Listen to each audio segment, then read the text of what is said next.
Dan dalam keadaan sebagai manusia, ia telah merendahkan dirinya dan taat sampai mati, bahkan sampai mati di kayu salib.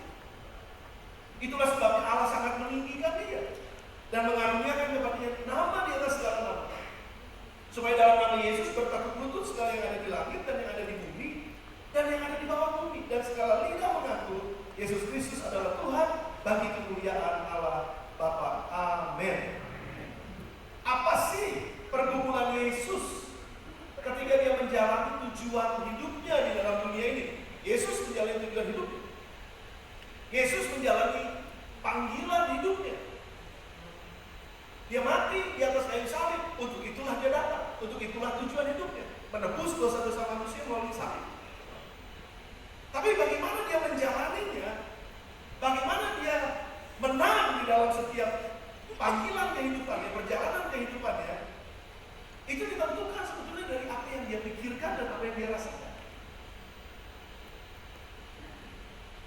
Kalau kita lihat kehidupan Yesus, seringkali kita baca, Yesus kok nggak ngotot ya orang ini. Nah, ada banyak orang hidup tuh ngotot. Ngotot tuh katanya, saya harus gini. Tapi Yesus kayaknya santai aja. Nah, sekarang pertanyaannya adalah, apa sih pikiran dan perasaan Yesus waktu dia menjalani kehidupan yang walaupun begitu berat, tapi dia kayaknya santai gitu. Kok kayaknya dia bisa menang. Enak aja gitu, dia menang, selalu menang. Yesus sekali lagi saudara menjadi contoh kehidupan yang bagus buat kita. Nah, sebelum saya masuk apa yang menjadi pikiran dan perasaan Yesus, saya mau mengingatkan kepada kita semua bagaimana ketika Abraham diuji oleh Tuhan mempersembahkan Ishak anaknya. Banyak cerita menceritakan mengenai Abraham, tapi sedikit cerita menceritakan bagaimana perasaan Ishak anaknya yang dikorbankan. Abraham jelas taat, Abraham jelas itu mungkin berat, tapi dia taat. Dan akhirnya dia lakukan saja gitu. Pendek cerita, kita tahu bahwa Allah menyediakan korban, Allah menyediakan kambing atau apa? Ya saya nggak tahu keren. Allah menggunakan bukan Ishak yang menjadi korban, tapi Allah menyediakan. Dan situ dikatakan bahwa Allah yang menyediakan.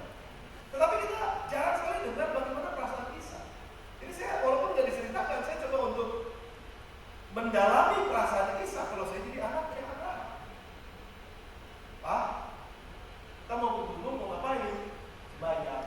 Kalau biasa sembahyang kan bawa korban, bakar kambing domba. Korbannya mana? Tuhan menyediakan. Jalan naik ke atas, bawa kayu, naik ke atas, sampai atas. Abraham bangun mesbah, batu-batu, lalu mulai pasang itu semua